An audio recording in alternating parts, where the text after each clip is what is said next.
नमस्कार, मैं रहबर से बारी। देश दुनिया की खबरों के साथ एक बार फिर से मैं आपके सामने हाजिर हूँ। लेकिन इससे पहले आपसे निवेदन है, रिक्वेस्ट है, दरख्वास्त है कि अगर आपने हमारे चैनल को सब्सक्राइब नहीं किया है तो सब्सक्राइब ज़रूर से ज़रूर करें और ज़्यादा से ज़्यादा शेयर करें, लाइक करें, जिससे हमारे चैनल को कुछ लाभ आपकी मदद से मिल सके। शुरुआत करते हैं देश दुनिया की खबरों से। फिलहाल जो पूरी दुनिया में इस पर हलचल मची हुई है उससे दो लोगों को लेकर है। एक तो इज़राइल के प्रधानमंत्री बेंजामिन नेतन्याहू को लेकर और दूसरी तरफ है वो है उद्योगपतियों में से एक, बड़े उद्योगपतियों में से एक वो हैं गौतम अडानी। शुरुआत करते हैं इज़राइल से। जो इज़राइल के बेंजामिन नेतन्याहू पर जब से इंटरनेशनल कोर्ट ने अरेस्ट वारंट जारी किया है तब से एक-एक करके जितने भी देश हैं जो कि इंटरनेशनल कोर्ट के अंतर्गत आते हैं उन सभी ने उसके निर्णय के ऊपर मोहर लगा दिया है और कहा है कि वे उनके निर्देश का, उनके जो उन्होंने कहा है अरेस्ट वारंट जारी किया है उसका सम्मान करते हैं। और काफ़ी देशों ने तो यहाँ तक कह दिया कि अगर हमारी सीमा के अंदर आते हैं तो हम उन्हें गिरफ्तार करेंगे। सिर्फ एक देश है छोड़ के, वो है अमेरिका। वैसे भी अमेरिका जो है वो इंटरनेशनल कोर्ट के जो सिस्टम है उसके अंतर्गत वो नहीं आता है और अमेरिका एक ऐसा देश, इकलौता देश है जो अब अलग-थलग पड़ता हुआ नज़र आ रहा है। बीते दिनों में अभी यूएन में जब गजा में युद्ध विराम को लेकर और लेबनान में युद्ध विराम को लेकर जब वोटिंग हुई थी तो वहाँ पे सारे देशों ने एकजुट होकर, यहाँ तक कि जो ब्रिटेन है, फ्रांस है, जर्मन है, सभी ने एकजुट होकर समर्थन किया था और सभी ने कहा था कि हम कि गजा में और लेबनान में जंग को रुकना चाहिए और गजा में फिर से वहाँ पे जो लोग हैं उनको आज़ादी की ज़िंदगी गुजारने का मौका दिया जाना चाहिए। लेकिन इकलौते अमेरिका ने वीटो किया था और ऐसे में उसकी काफ़ी अब किरकिरी भी हो रही है पूरी दुनिया के अंदर, क्योंकि पूरी दुनिया में अब वो अलग-थलग पड़ता हुआ नज़र आ रहा है। यहाँ तक अगर बात किया जाए, अगर जो उसके जो करीबी हैं, ख़ासतौर से ब्रिटेन की बात किया जाए, फ्रांस की बात किया जाए, जर्मन है, डेनमार्क है, कनाडा है। कनाडा तक नहीं, जो कनाडा तो बहुत ही करीबी माना जाता है, तुर्की माना जाता है, कतर माना जाता है, लेकिन इन सब ने गज़ा और लेबनान में युद्ध विराम को लेकर, सीज़फायर को लेकर वोट किया था।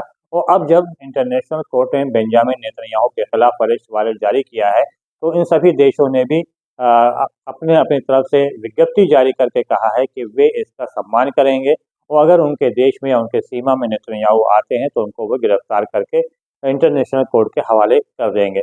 अब ऐसे में नेतन्याहू की मुश्किलें जो हैं वो बढ़ती हुई नज़र आ रही हैं और साथ ही साथ अमेरिका की भी बौखलाहट भी तेज़ी के साथ बढ़ रही है, क्योंकि इस निर्णय के बाद, जो कि पहले हालाँकि अंदेशा पहले से ही था कि इस प्रकार का कोई निर्णय इंटरनेशनल कोर्ट की तरफ से आ सकता है, लेकिन ऐसा नहीं था कि सारे देश मिलकर एकजुट होकर सम्मान करेंगे और कहेंगे कि हाँ, हम इसका पूरी तरह से पालन, इन निर्देशों का पालन करेंगे। अब गिरफ्तार करते हैं या नहीं करते हैं ये अलग की बात है, लेकिन जिस प्रकार सभी देशों ने विज्ञप्ति जारी किया, बाकायदा कॉन्फ्रेंस किया और कॉन्फ्रेंस करने के बाद भी कहा है कि हम सम्मान करते हुए गिरफ्तार करेंगे, तो ऐसे में अब अमेरिका और इज़राइल की समस्याएँ, की मुश्किलें काफ़ी बढ़ती हुई नज़र आ रही है। अमेरिका की बात किया जाए तो लगातार इज़राइल को समर्थन दे रहा है, हथियार पहुँचा रहा है, तो वहीं यूक्रेन को भी हथियार पहुँचा रहा है और पैसे दे रहा है। जैसा लगता है कि जो बाइडेन जो हैं वो जाते-जाते दुनिया को विश्व युद्ध की तरफ ढकेल कर ही जाएँगे और ढकेल कर ही मानेंगे। और यही हो भी रहा है कि यूक्रेन की तरफ से जो दूर मार करने वाली मिसाइलें उनका प्रयोग किया जा रहा है और इसका जवाब अब रूस की तरफ से दिया जाने लगा। हालाँकि 1 दिन पहले रूस ने बैलिस्टिक मिसाइल का प्रयोग किया था, लेकिन कहा जा रहा है कि रूस ने जो मिसाइल का प्रयोग किया वो परमाणु से लैस मिसाइल थी, उससे वो हमला यूक्रेन पे किया गया। हालाँकि रूस ने ऐसा करने से इनकार किया और रूस ने कहा कि हमने इसकी जानकारी पहले ही अमेरिका को दे दिया था कि हम इस प्रकार के हथियार का प्रयोग अब करने जा रहे हैं यूक्रेन के खिलाफ। वैसे भी अक्सर ऐसा होता है कि जब रूस जो है किसी ऐसे बड़े हथियार का प्रयोग करता है, इस्तेमाल करता है, तो वो जानकारी दे देता है अपने ट्वीट के ज़रिए, अपने विज्ञप्ति के ज़रिए।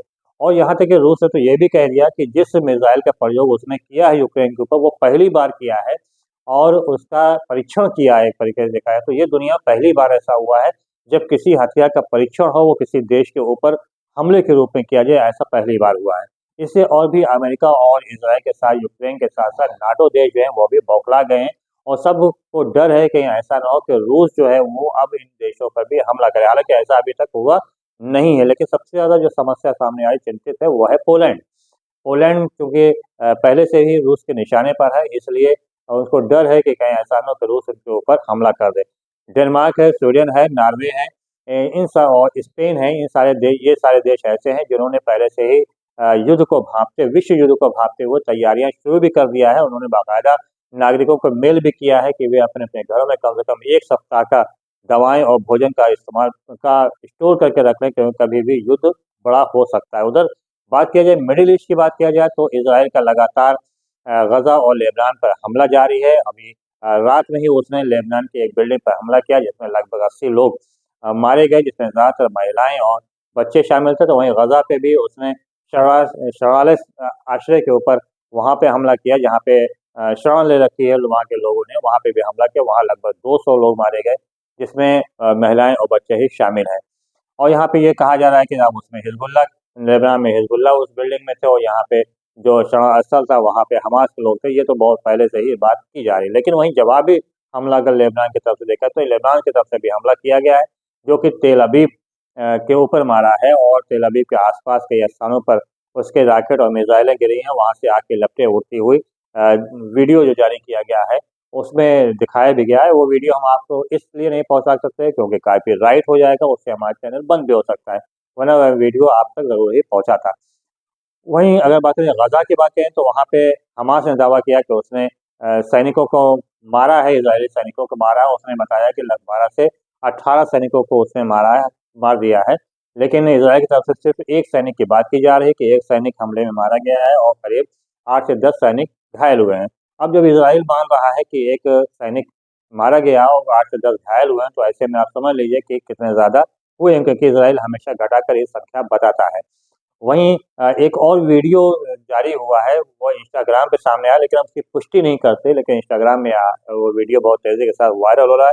उसमें ये दिखा रहा है कि इज़राइल के जो सैनिक हैं, वो भीख माँग रहे हैं और वो पैसे माँग रहे हैं। अब वो चाहे वो चंदा हो, लेकिन वो दूसरी भाषा में उसको भीख ही कहा जाएगा कि उनका कहना है जिस तरह से उसपे लिखा हुआ है, दूसरी भाषा में लिखा है, उसको हम लोग पढ़ भी नहीं सकते, लेकिन उसपे जो उसका अर्थ सामने आ रहा है, उसका ये है कि वो कह रहे हैं कि जो घायल हुए हैं इज़राइली सैनिक, उनके इलाज के लिए इस पैसे की ज़रूरत है।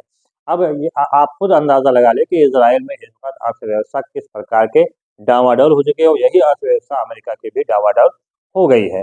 लेकिन इसके बाद भी ना सिर्फ इज़राइल बल्कि अमेरिका चाहता है कि युद्ध जारी रहे। हालाँकि उधर अगर बात करें तो डोनाल्ड ट्रम्प की बात किया जाए तो युद्ध को वो रोकना चाहते हैं। उन्होंने कहा भी कि हम युद्ध को रोकेंगे जब हम बैठेंगे। लेकिन फिलहाल जब तक कि जो बाइडेन हैं तब तक कि वो युद्ध को तेज़ी के साथ आगे बढ़ाना चाहते हैं और ऐसा लगता है जाते-जाते वो इस युद्ध को भड़का देंगे और काफ़ी नुकसान तब तक पूरी दुनिया को हो सकेगा। हम भी दुआ करते हैं, आप भी दुआ करें, क्योंकि युद्ध अगर होगा तो सबके ऊपर इसका असर पड़ेगा। ना मैं बचूँगा, ना आप बचेंगे, ना हम सब बचेंगे, क्योंकि सबको इसका असर झेलना पड़ेगा और झेल रहे हैं। ऐसे में हम सभी को दुआ करनी चाहिए कि विश्व युद्ध या युद्ध भड़कने ना पाए और सीज़फायर हो जाए, अमन शांति फैल जाए दुनिया में। और अगर ऐसा होता है तो और गज़ा को ख़ास तौर से आज़ादी मिल जाए, फ़लस्तीन आज़ाद हो जाए और लेबनान में भी सुकून हो जाए, शांति हो जाए। लेकिन ऐसा होता हुआ कुछ फ़िलहाल नज़र नहीं आ रहा है। नई खबरों के साथ एक बार फिर से मैं आपके सामने हाज़िर होऊँगा। तब तक के लिए रहमत तिवारी को दीजिए इजाज़त। बहुत-बहुत धन्यवाद। जय हिंद, जय भारत। Yeah.